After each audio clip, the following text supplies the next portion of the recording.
Mesdames et messieurs, vous suivez Innov Santé, une émission qui vous plonge dans les nouvelles découvertes, les nouvelles avancées, innovations dans le domaine de la santé. Aujourd'hui encore, nous ne dérogeons pas à la règle, dans peu de temps seulement. Nous allons découvrir un sujet passionnant avec un invité tout aussi inspirant. Je suis Mounia Dago, bienvenue sur Afrique Santé Web TV.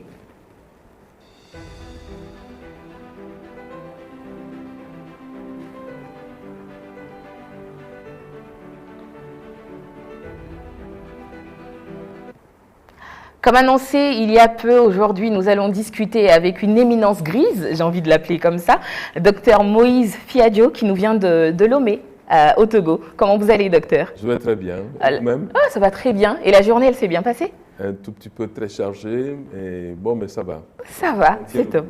Dans quelques instants avec lui, nous nous entretiendrons sur le sujet des simulateurs artificiels dans la formation des professionnels de la santé. Pour l'heure, on va faire un peu plus en connaissance avec l'invité que nous recevons aujourd'hui. Docteur, depuis combien de temps vous évoluez dans la médecine? Comme on dit souvent, on ne demande pas l'âge d'une dame. Okay? Quand on a un senior devant soi, ce n'est pas prudent de demander son âge. Mais je dois dire que j'exerce la médecine depuis plus de 50 ans. Waouh, magnifique. Et vous êtes dans quelle spécialité? Alors, je suis gynécologue obstétricien. D'accord. J'ai commencé donc mes premiers accouchements il y a 50 ans. Quand même. Okay. Et j'ai passé ma thèse il y a 48 ans. D'accord. Et je suis rentré au Togo il y a 42 ans que je suis rentré au Togo. Magnifique. Au Togo.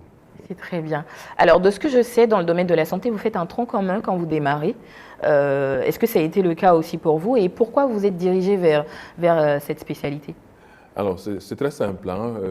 Le tronc commun, c'est que quand on fait la médecine, on fait la médecine générale. OK. Tout le monde fait la médecine générale. Et comme simple anecdote, quand j'étais en dernière année de médecine, où j'ai passé l'internat de médecine, le premier trimestre, j'étais dans un service d'hématologie où il y avait des cancéreux. OK. Bon, c'était pas très top. Et le deuxième trimestre, je suis passé dans un service de cancérologie. OK. Et malheureusement aussi, c'était pas très bien parce qu'il y avait beaucoup de cancéreux qui mouraient. Et Dieu merci, pour moi, le troisième trimestre où j'ai passé l'internat, je suis passé donc dans une maternité, OK. la maternité de Tourcoing. Et là, tous les jours, il y avait des naissances. Oh, et tous les jours, contraste. Il y avait du champagne, il y avait du chocolat, et il y avait des petits... Il y avait des célébrations, de la joie. Des célébrations, et c'était vraiment la joie, et ma voix était toute tracée. Ouais. Et j'ai vu également que la gynécologie obstétrique allie à la fois la médecine, la chirurgie et l'obstétrique, et ça donne la vie. Plutôt que de m'occuper des patients en passe de mourir, j'ai préféré m'occuper de ceux qui viennent à la vie. Voilà, tout à fait. Ça marche. Et qu'est-ce qui, enfin, à part la joie et le champagne qu'on peut déguster très souvent dans votre domaine, qu'est-ce qui vous motive le plus à vous lever le matin et aller travailler? Je pense que c'est le fait de pouvoir donner la joie à des familles. Et lorsque vous faites l'obstétrique, que vous accouchez, et que vous sortez un enfant, vous tenez la vie entre vos mains. C'est un miracle de la vie. Oui. C'est ça qui donne la motivation et c'est ça qui donne la passion de continuer. Et quel que soit l'âge, on a toujours envie de continuer. Très bien, c'est très bien d'être témoin de la vie. À ce propos, vous êtes témoin de vie dans un plus large domaine parce que vous êtes directeur général de la clinique Biassa au Togo, à Lomé. Oui. Qu'est-ce qu'on y fait en termes de spécialité? Alors, la clinique Biassa est une vieille clinique, comme je l'ai dit. Ça fait 42 ans qu'on y travaille.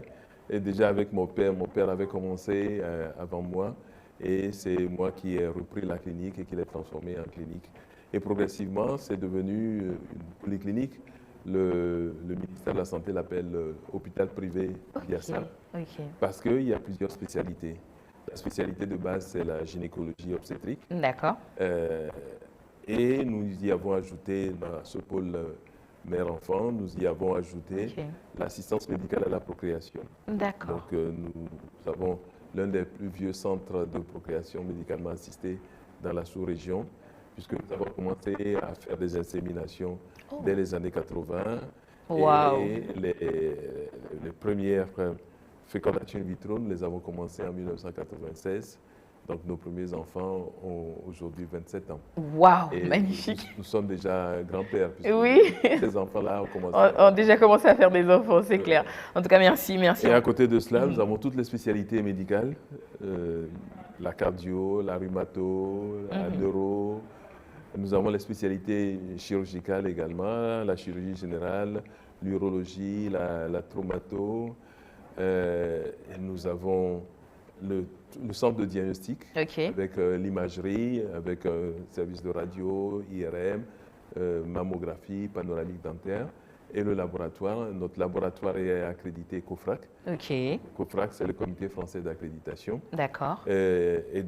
Cette année, nous avons basculé vers le SOAC, Ok, qui est le système ouest-africain d'accréditation, d'accord. qui est un système d'accréditation. Le bébé évolue bien aussi de ce Le côté. bébé évolue bien, Ça marche. bien entendu avec ses problèmes de croissance et d'adolescence. Oui, et d'adolescence, surtout les Voilà. crises d'adolescence, ça marche.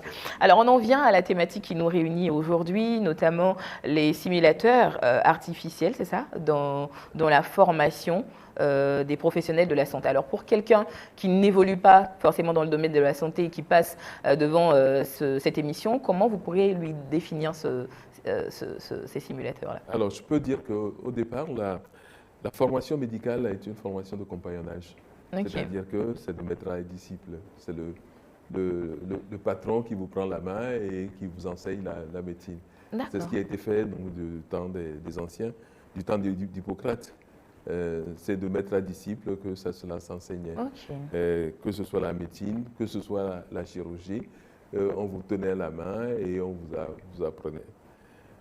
Progressivement, les choses ont évolué. On est allé sur les cadavres pour disséquer les cadavres, pour apprendre. Après, il y a eu le modèle animal.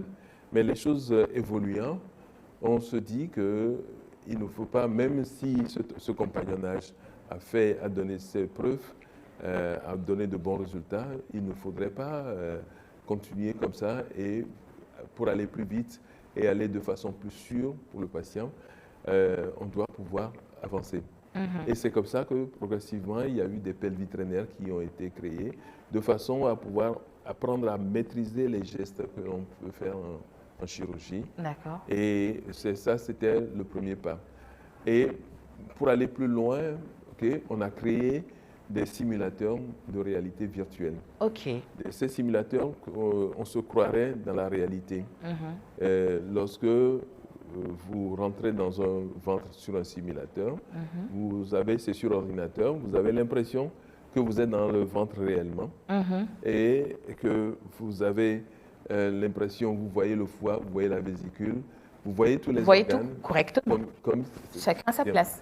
Et avec les simulateurs, l'avantage, c'est que vous faites les gestes et le simulateur vous note. Ok. Au bout d'un certain temps, le simulateur vous dit, vous avez passé trop de temps à faire ceci, à faire cela. Ok. Vos gestes ne sont pas précis et vous avez la possibilité de répéter les mêmes gestes. Ok. Et vous le faites jusqu'à ce que le simulateur vous note et vous permet donc d'arriver à la perfection. D'accord. Et le simulateur peut vous donner également un certificat à la fin de l'exercice. D'accord. C'est Pour voir si vous êtes apte ou vous avez bien fait l'exercice. Voilà. Ok. Mais une fois que vous avez fait ça, ça ne vous dit pas que vous êtes prêt. Niveau, vous êtes chirurgien de Voilà, de haut niveau. haut niveau. Ok, on dit souvent jamais la première fois sur l'humain. On vous montre à vous exercer sur les simulateurs. Ok. Et maintenant, par un compagnonnage, vous allez voir que le gap va être beaucoup plus facile. D'accord. Vous serez au point plus facilement que si on vous laissait aller ou on ne vous prenait pas la main pour le faire. Ce qui est intéressant sur les simulateurs, c'est que vous avez le moyen de faire des fautes. Ok. Vous faites des fautes, par exemple, et vous apprenez à corriger ces fautes-là. Et à savoir, en faisant tel geste, vous pouvez commettre telle erreur. Par exemple, lorsque vous êtes dans le ventre, vous mettez mal la pince, vous coupez un vaisseau, vous voyez le sang sortir. Ok. Et vous voyez le sang sortir, il faut vous apprendre à l'éclamper Ok. et à coaguler et à voir comment il faut le corriger. D'accord. Ceci est valable pour les apprenants, les jeunes étudiants, mais c'est tout aussi valable pour un vieux chirurgien.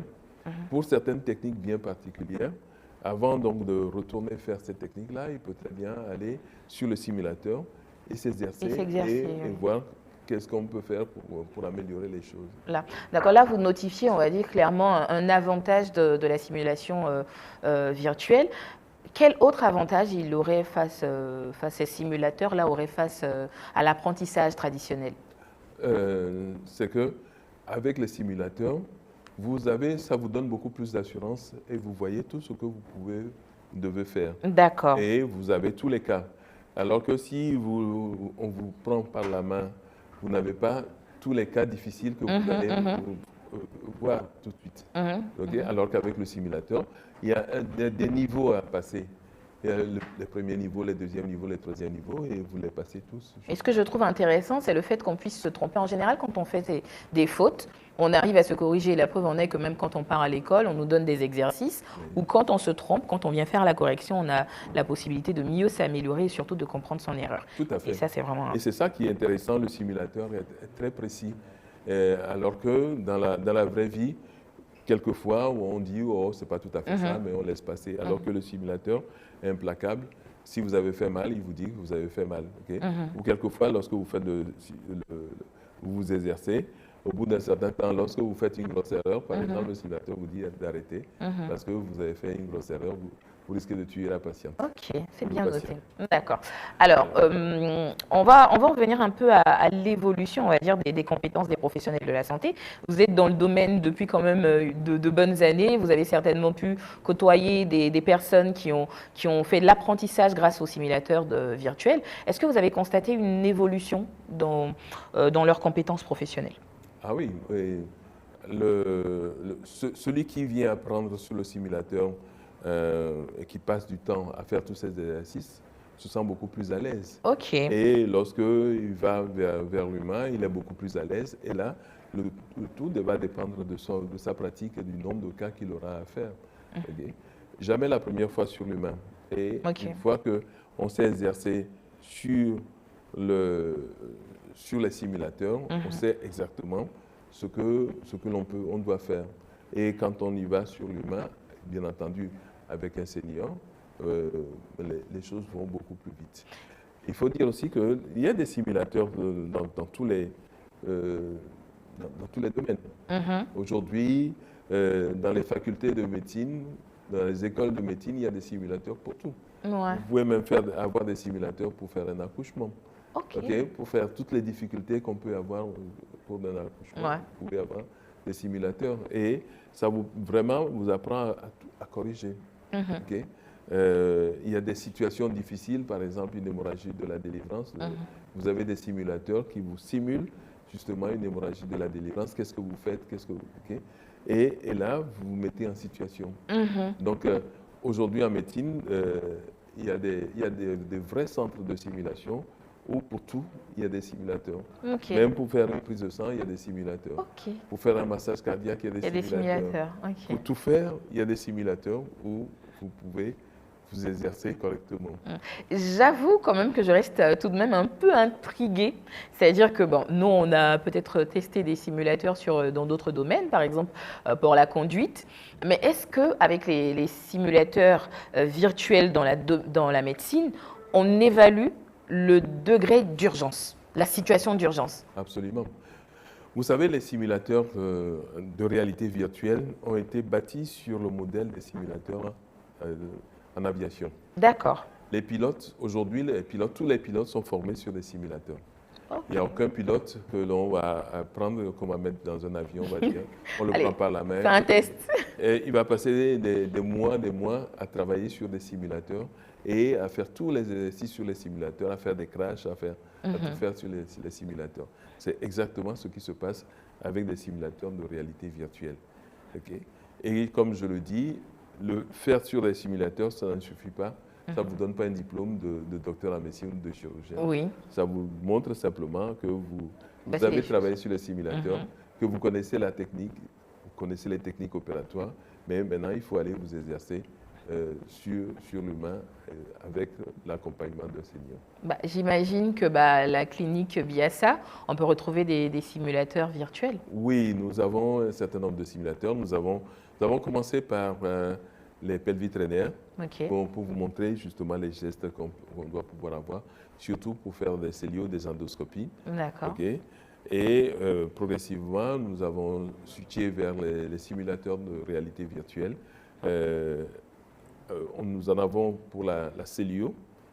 La célio, c'est une technique opératoire qui permet de rentrer dans le ventre et sans ouvrir grandement, de rentrer, de mettre une caméra dans le ventre et puis de travailler. Nous avons des simulateurs pour faire de l'hystéroscopie. Ça permet d'aller regarder à l'intérieur de la cavité utérine et d'enlever des polypes ou de corriger des cloisons. Nous avons des simulateurs pour apprendre à poser un stérilet, par exemple, simplement. Lorsque vous posez le stérilet et que vous perforez l'utérus, par exemple, le simulateur vous dit que vous avez perforé l'utérus, ce qui peut arriver dans la vraie vie. Lorsque vous êtes allé trop brutalement, le simulateur peut vous dire que la patiente a eu très mal. Donc, il faut que la prochaine fois, vous y allez tout doucement. Nous avons des simulateurs pour apprendre en matière d'arthroscopie, pour aller regarder dans le genou. Donc, pour voir qu'est-ce qu'on peut voir dans le genou, quels sont les gestes qu'il faut faire. Nous avons des simulateurs pour l'échographie, pour apprendre à faire l'échographie médicale.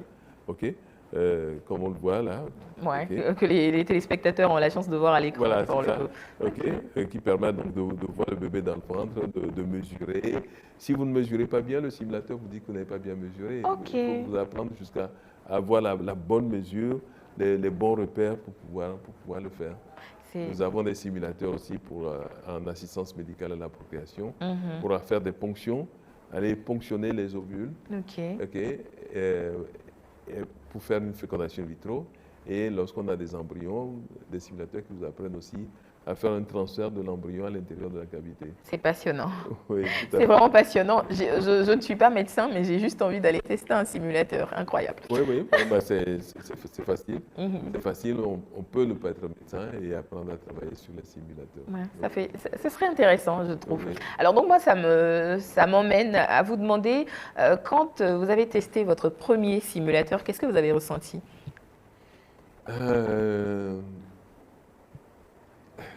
Ça m'a donné envie d'aller beaucoup plus loin. C'est-à-dire que lorsque le premier que j'ai testé, c'est de rentrer dans le ventre. J'ai dit, ah oh. Parce que vous aviez une vue plus externe, pas. Tout à fait. Donc vous avez... Et ce qui est intéressant sur les simulateurs que nous avons, lorsque vous faites une erreur, par exemple, le simulateur vous le dit tout de suite. Vous le notifiez. Vous le notifiez. Et bon, moi je suis déjà un vieux chirurgien, mais lorsque j'ai commencé à utiliser le simulateur, j'ai vu que il y a des gestes qui ne sont pas tout à fait justes, que le simulateur a corrigé. D'accord. Ça marche. C'est bien noté. Alors, à votre avis, quelle place occupera la simulation virtuelle dans la formation des nouveaux professionnels de santé d'ici peut-être 1 an, 2 ans ? Je pense que bientôt, dans toutes les écoles, il faudrait avoir des simulateurs. Il faudrait avoir des simulateurs. Et comme je le dis, le nouveau paradigme, c'est jamais la première fois sur l'humain. On ne doit plus, même pour faire une prise de sang, demander à quelqu'un de serrer le poing. Serrer le poing, on met le garrot. On met le garrot, on serre. Serrez bien, madame, on ne voit pas le nerf, on ne voit pas la veine. Donc, il faudrait que l'élève infirmière s'exerce sur des simulateurs, de façon à voir toutes les conditions difficiles avant d'aller sur l'humain pour la première fois. Donc, je pense que c'est le nouveau paradigme qu'il faudrait instauré dans les écoles de formation. Et la question qui fâche, est-ce que c'est accessible? Parlons de coûts. Oui, moi je pense que c'est tout à fait accessible. C'est vrai, les simulateurs coûtent cher et il faudrait que nous, professionnels et nous, formateurs, nous puissions le rendre accessible. Le mettre à la disposition du plus grand. Le but, je pense que quand on acquiert ces simulateurs, le but ce n'est pas que ça soit profitable directement. Ok. Le but, c'est que ça puisse servir. C'est clair. Si on veut que ça serve, il faut le rendre. Bon, si vous avez des simulateurs que personne n'utilise, ça ne sert à rien. Ça ne sert à rien. Si vous avez des simulateurs que les gens viennent utiliser, que bon an, mal an, vous arrivez à avoir un certain nombre et que vous arrivez à rentrer dans vos fonds, c'est beaucoup plus intéressant. C'est vrai. Donc, nécessairement, il faut que ça soit accessible. D'accord. En tout cas, chers amis, j'espère que vous en avez appris beaucoup concernant les simulateurs virtuels. Avant de vous laisser partir, docteur, est-ce qu'on peut avoir vos impressions sur le congrès, le 5e d'ailleurs, africain du tourisme médical? Comment ça se passe depuis hier? Moi, je pense que c'est une très bonne chose. C'est une très bonne chose à 2 titres. Okay? Le premier titre, c'est ce congrès permet de montrer qu'en Afrique, il y a aussi de bonnes choses qui se font. Il y a des centres d'excellence qui se mettent en place, qui se font un peu partout, dans tous les pays. Et c'est bien de connaître ces différents centres. La deuxième chose, c'est de dire qu'il y a des possibilités de collaboration avec ces différents centres en Afrique. Et que nous ne connaissions pas. Aujourd'hui, nous savons que dans tel pays, il y a telle possibilité, dans tel autre, il y a telle possibilité. Et nous allons pouvoir nous donner la main pour pouvoir avancer. C'est un véritable champ de possibilités. Oui, tout à fait. Et puis la dernière chose, je pense qu'en général, quand on parle de tourisme médical, on pense qu'il faut aller en Europe, il faut aller cela. Donc, aujourd'hui, on se dit que c'est possible de faire le tourisme médical en Afrique. En Afrique, oui. Okay. Et aujourd'hui, je pense qu'il y a un changement de paradigme. Les Occidentaux se sont bien équipés, sont top. Okay. Nous, il nous reste aussi à être au top. Oui.